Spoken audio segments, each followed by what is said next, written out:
So how long does healing take? Well, healing is a process, a threefold process. The first step is called inflammation. This is when cells and blood rush into an area to inflame, to make a tissue grow, to bring nutrients and cells into that area to promote repair. After inflammation comes what's called proliferation.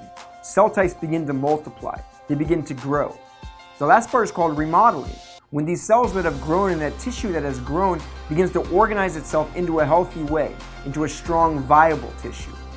Now, a healing procedure such as PRP can take weeks to months to go through that entire process of inflammation, proliferation, and remodeling.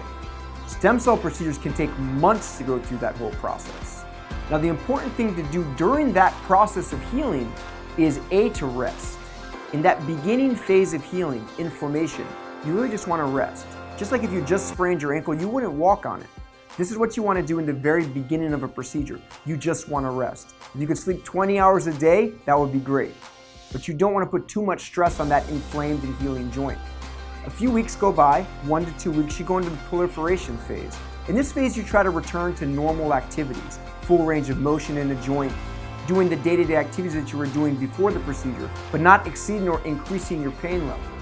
The last part is called remodeling. And again, this takes place at weeks for PRP or months for stem cells.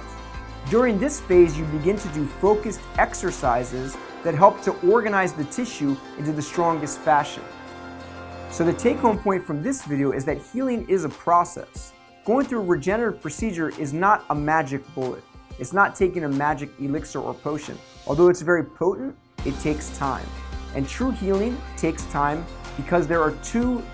You could look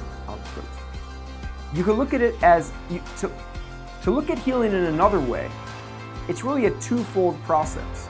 The first process is the control of inflammation.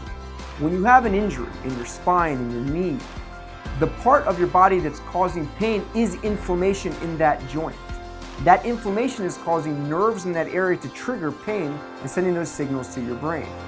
Now, a PRP or a stem cell procedure immediately during that inflammatory phase will regulate that inflammation. It'll control it.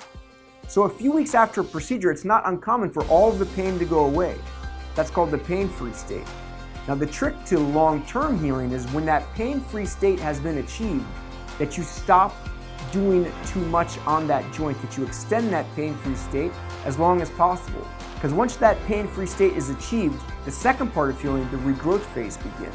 And it's during that regrowth phase that you really get long-term healing.